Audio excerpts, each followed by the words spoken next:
I'm 76 years old, and I just realized I lived someone else's life. Not a bad life, not a failed life. A successful one, actually. Respectable. The kind people admire at dinner parties. The kind that looks good in Christmas cards. But it was never mine. I'm sitting in my study right now. Mahogany desk. Leather chair. Walls covered in framed degrees and certificates. Attorney of the Year, 1989. Partner at Morrison and Fletcher, 1993. Community Service Award, 2004. My father would have been so proud. He was proud. That's the problem. When I was 17, I told my father I wanted to study music. Not as a hobby, as a life. I played piano. I was good. My teacher said I had something, a feel for it that you can't teach. I'd spend hours at that old upright in our living room, losing track of time, finding something in those keys I couldn't find anywhere else. It felt like breathing, like the truest version of myself existed only when my hands were on those keys. I remember one night playing Chopin's Nocturne in E-flat, and my mother standing in the doorway with tears in her eyes. She didn't say anything. She didn't have to. I could see she understood. But she also knew what my father would say. And she was right. My father sat me down the next day. Didn't yell. Didn't have to. He just looked at me with that expression, disappointment mixed with concern, and said, "Son, music is a wonderful hobby, but it's not a career. You're a smart boy. You'll go to law school. You'll have stability, security, respect." And then he said the thing that changed everything. "I'm counting on you." I was 17. What was I supposed to say? So I went to law school, did well, made partner by 32, married Catherine because she came from the right family, went to the right schools, fit perfectly into the life I was building. Not that she was a bad person, she wasn't, but I didn't love her the way you're supposed to love someone you marry. I respected her, I liked her company, but there was no fire, no deep pull, just compatibility, just the right choice. I remember our wedding day, standing at the altar, watching her walk down the aisle. She looked beautiful. Everyone said so. And I felt nothing. Not joy, not excitement, just a quiet acceptance that this was what came next. This was what I was supposed to do. I remember thinking, maybe this is what love becomes when you're an adult. Maybe that fire everyone talks about is just immaturity. I was wrong, but I spent 47 years believing that lie. We had 2 children, gave them everything. Good schools, family vacations, stable home. I provided. I showed up. I was a decent father by most measures, but I was never fully there. There was always this distance, this gap between who I was and who I was pretending to be. And I think they felt it. My daughter once asked me when she was 14, "Dad, what do you actually like to do?" And I couldn't answer her. I'd spent so long doing what I was supposed to do that I'd forgotten what I wanted to do. The piano sat in our living room for 30 years. A nice Steinway, Catherine's idea. Every proper home should have one, she said. I'd walk past it every day. Sometimes I'd stop, lift the cover, press a key, but I never played. Not really. It became furniture, a symbol of something I'd left behind. I told myself it didn't matter. This is what being an adult means. Responsibility, sacrifice, doing what's necessary. You can't chase dreams when you have a mortgage and tuition payments and a reputation to maintain. That's what I told myself for 50 years. I retired 3 years ago. Big party, speeches about my contributions to the firm, my dedication, my integrity. I smiled, shook hands, felt nothing. That night I drove home alone. Catherine had already gone to bed.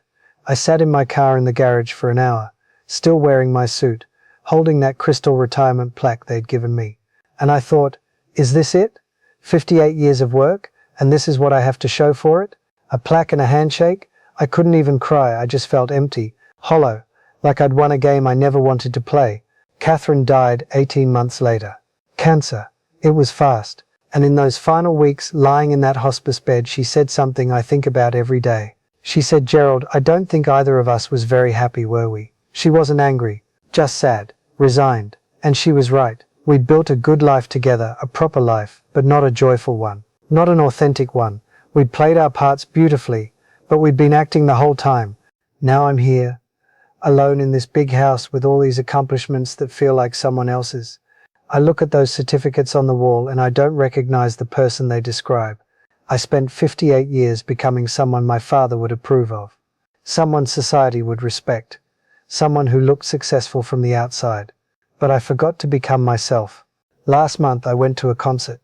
Piano soloist, mid-30s, playing Rachmaninoff. I watched his hands move across the keys and something broke open in me. That could have been me. Not him specifically, not his career, but that feeling, that purpose, that alignment between who you are and what you do. I'd spent my entire life watching from the outside, pressing my face against the glass of a life I might have lived. I left at intermission, couldn't stay, sat in my car in the parking lot, and finally cried. Not gentle tears, the kind that come from somewhere deep and old, from a wound you didn't know you'd been carrying. I was mourning a version of myself that never got to exist, a life I killed before it had a chance to breathe. I think about the choices I made, the ones that felt inevitable at the time. Going to law school instead of conservatory, marrying Catherine instead of waiting for something real, taking the partnership instead of stepping back to figure out what I actually wanted. Every choice made sense. Every choice was logical, practical, responsible, and every choice moved me further away from myself. The cruelest part isn't the regret, it's the realization that no one forced me. My father didn't threaten me. Catherine didn't trap me. Society didn't hold a gun to my head.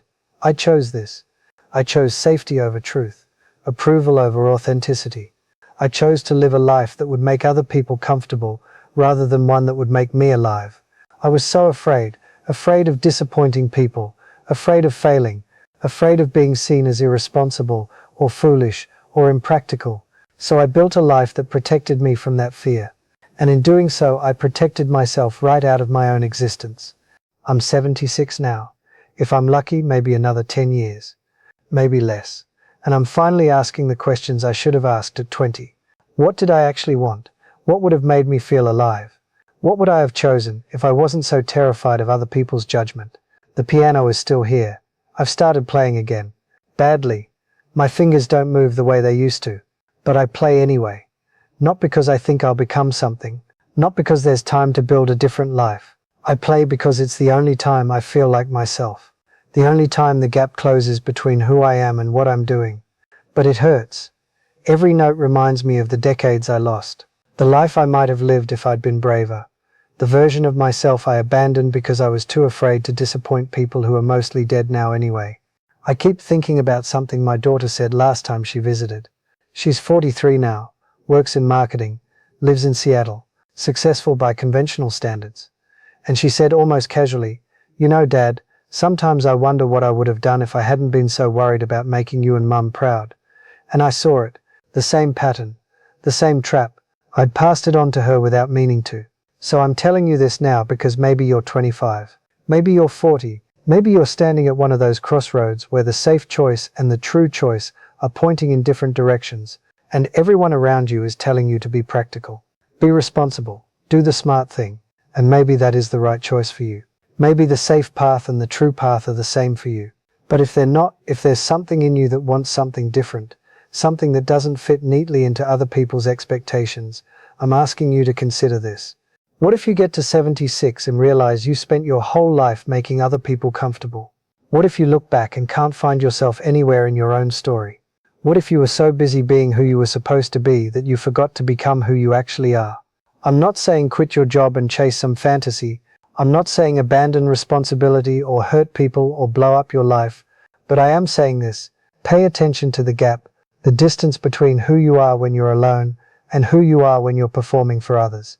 Because that gap, if you're not careful, becomes your entire life. The approval you're chasing, it never fills you up. I know, I got all of it. Respect, success, recognition. And it meant nothing because it was for a person I'd invented. A character I'd been playing for so long I'd forgotten it was a role. Your life is shorter than you think. I know everyone says that. But I'm 76 and I'm telling you it's true. You don't have unlimited time to figure this out later. Later becomes never. Someday becomes a lie you tell yourself to make the compromises easier. I'm not trying to scare you. I'm trying to wake you up before you spend 50 years asleep in someone else's dream. Because that's what I did. I lived a good life, a respectable life. A life that looked perfect from the outside. But it wasn't mine, and now I'm running out of time to live the one that was. If any of this lands with you, if something in you recognizes this feeling, maybe sit with that. Maybe ask yourself the questions I avoided for too long. Not what should I do, but what do I actually want? Not what looks good, but what feels true. You still have time. That's the gift I don't have anymore. Don't waste it living someone else's version of your life, even if that someone else loves you, even if they want the best for you, because the best for you isn't the same as the best for them. I learned that too late. Maybe you won't.